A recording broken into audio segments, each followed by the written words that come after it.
やヘルダイバー。10月23日のアップデートで低装甲貫通武器が強化されました。そこで今回は低装甲貫通 AR の使用感を実際の映像で紹介したいと思います。また中装甲貫通武器と比較してターミニットでの使用感にどのような違いが生まれたかも確認してみましょう。 Say hello to democracy! Freedom!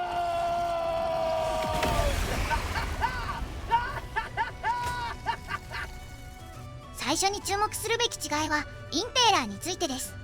低装甲貫通武器のダメージが増加したことによってインペーラーをリロードせずに倒せるようになりました。リベレーターカービンで33発撃つと倒せます。他にも通常のリベレーター、キルゾーンコラボのアサルトライフルも同様です。テンダライザーはインペーラーを27発で倒せます。リベレーターコンカッシブだと全ての弾を弱点に当てるのは難しいですが、ワンマガジンあれば倒せると思います。40発ほど撃ちました。対して中装甲貫通のアジュリケーターと MA5C アサルトライフルではどうなるでしょうか。結果を先にお伝えすると、どちらもワンマガジンでインペーラーを倒せません。インペーラーを倒すにはアジュリケーターだと32発、 MA5C アサルトライフルは38発必要になります。マガジン容量の多い中装甲貫通武器を使った場合はどうでしょうか。コヨーテはインペーラーを倒すのに50発、ペネトレーターは48発必要になります。つまりリロードせずにインペーラーを倒せる中装甲貫通 AR はペネトレーターのドラムマガジンだけということになります。中装甲貫通 AR でインペーラーを狙う際は先にグレネードピストルを撃っておくといいでしょう。そうすればペネトレーターでも25発ほどで倒すことができます。パシファイヤーだけでインペーラーを撃つと倒すのに60発ほど必要でした。ベヒーモスのお尻を撃った場合も見てみましょう。リベレーターカービンとテンダライザーはワンマガジンでお尻を破壊できます。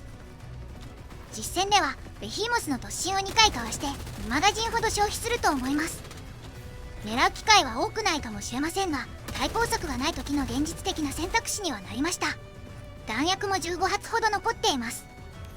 では同じように中装甲貫通武器を使った場合も見てみましょう。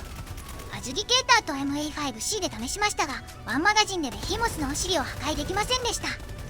アジュリケーターでは 1.5 マガジンほど、 MA5C だと2マガジン撃つことになります。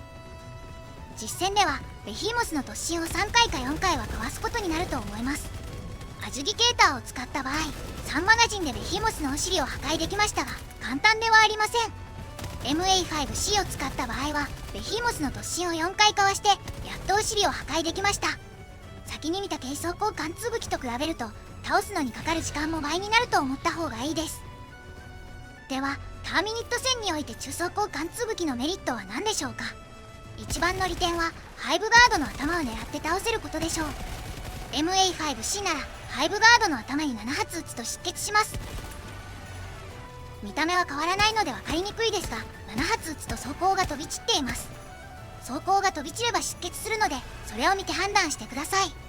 ハイブガードはある程度接近すると射撃しても止まらないので侮らないようにしましょう。ちなみにパッチ前は5発撃つとハイブガードは失血していました。 MA5C のダメージは80から90に増加したのですが、ハイブガードの耐久力も向上しています。その結果ハイブガードを倒すのに必要な弾数が増えてしまいました。これが中装甲貫通武器が弱体化したと言われる理由の一つです。コヨーテを使った場合も以前より多く撃たないと敵を倒せません。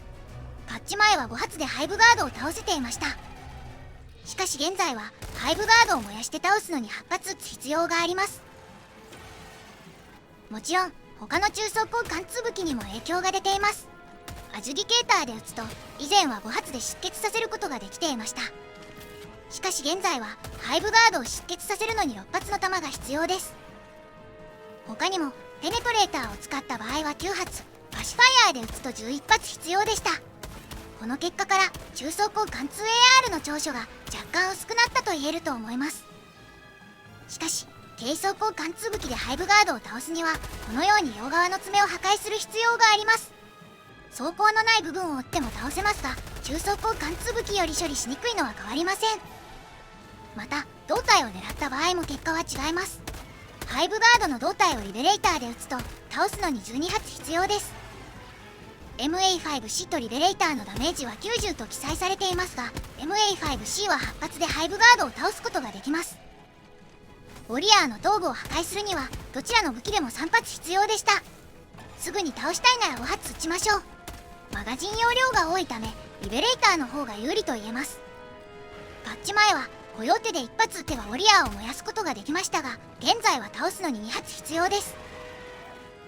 頭部は3発撃つと破壊できますがウォリアーが凶暴化します。燃やすなら2発で止めておくことをお勧めします。即座に倒したいなら6発撃ちましょう。コヨーテは間接的に弱体化したとはいえ性能の高い武器だと思います。他の武器とのバランスを考えてもまだまだ強力だと思いますが皆さんはどう思いますか？ぜひコメントで教えていただけると嬉しいです。バイルスピューワーについても触れておきましょう。中速攻貫通武器なら頭部を撃って倒すことができます。 MA5C で撃つと6発で倒すことができます。しかし口のヒットボックスが大きくなったので低速攻貫通武器でも簡単に倒せるようになりました。リベレーターカービンを使ってわずか3発ほどです。中速攻貫通武器で撃つ場合も口を撃った時の方が少ない弾数で倒せます。頭を狙うと倒すのに6発必要でしたが口に当てれば3発ほどで倒せます。バイルスピューワーを正面から狙えるのは中速攻貫通武器だけの長所ではなくなりました。頭の方が狙いやすいですが口を狙っても対処できる範囲になったと思います。バイルスピューワーの腹を撃つ場合 MA5C だとワンマガジンでは倒せません。1.5 マガジンほど必要でしたがリベレーターカービンならワンマガジン以内に倒せてしまいます。中速攻貫通武器はバイルスピューワーの装甲を撃って倒すことができます。ここならワンマガジンで倒すことができます。ストーカーに対しての性能も比較してみましょう。パッチ前に比べると低速攻貫通武器での対処が容易になりました。リベレーターで爪や腹を狙うと15発で倒せてしまいます。 MA5C だと16発必要です。ストーカーに対しての中速攻貫通武器の特徴は頭以外はどこを撃っても同じ弾数で倒せるところです。このように側面から胴体を撃っても16発で倒せます。低速攻貫通武器だと倒すのに必要な弾数が増えます。腕や腹を撃った場合は15発だったのに対して胴体を撃つと23発必要になります。逃げるストーカーを仕留めるときや味方の援護をするときは中速攻貫通武器の方が倒しやすいでしょう。しかし発射レートの高い武器の方がストーカーを倒しやすいです。テンダライザーは13発でストーカーを倒すことができます。アジギケーターだと14発必要です。リベレーターコンカッシブもストーカーを倒しやすくなりました。ストーカーを16発で倒せる上にひるませることができるので安全に処理することができます。2体のストーカーに襲われてもコンカッシブなら問題ありません。このように交互にストーカーを撃てば被弾することなく倒すことができます。拡張マガジンを使用していますが弾は11発も残っています。またひるませてから頭を狙うのも効果的です。頭を狙うと3発で倒すことができます。同様にペネトレーターで頭を撃った場合も3発必要です。ペネトレーターのダメージは以前より上がりましたがそれでもストーカーを倒すのに21発必要です。腕や腹を狙って被弾せずに倒すのは距離が離れていないと難しいです。落ち着いて頭を狙いましょう。言い忘れていましたがリベレーターカービンや MA5C で頭を撃つと2発で倒せるようになりました。特にリベレーターカービンはストーカーを処理しやすい武器の一つです。発射レートも高いので接近されてもなんとかなる場面が多いです。コヨーテを使った場合は18発ほど撃つことになります。炎のダメージもあるので距離が離れていれば1から2発少なくても倒すことはできます。頭を撃った場合は3発で倒せます。ストーカーに対してのコヨーテの性能はパッチ前と変わっていないようです。パシファイヤーで頭以外を狙うと25発撃たなければなりません。4発ほど当てればスタンするので落ち着いて頭を狙えば少ない弾数で倒すことができます。3弾は26発なのでこのように撃った場合はストーカー2体を倒せると思います。パシファイヤーでストーカーの頭を撃つと4発で倒せます。プライマリーウェポンだけでシュリーカーの巣や放射噴出機を壊すことはできますがかなりの弾薬を消費します。リベレーターカービンを使うとマガジン4つ分ともう少し必要になります。アジギケーターを使った場合は4マガジンで破壊することができます。クエーサーキャノンと合わせて使うのは実用的です。140メートルほど離れていてもワンマガジン分あれば破壊することができます。テルミットと組み合わせて破壊することもできます。リベレーターやアジュディケーターなどで撃つとワンマガジン分で破壊できます。ただしテルミットと MA5C の組み合わせだとワンマガジン分で破壊できません。34発撃たないといけないので覚えておきましょう。同様にコヨーテを使った場合もワンマガジン以上必要になります。タイタンの胴体に EAT を撃ってからプライマリーウェポンで対処した場合も見てみましょう。結果を先にお伝えすると、リベレーターカービンだと 2.5 マガジンほどでタイタンを倒すことができました。アジュディケーターだと3マガジン以上は必要になると思います。またバグだとは思うのですが、中装甲貫通武器で撃つとヒットマークがうまく表示されないようでした。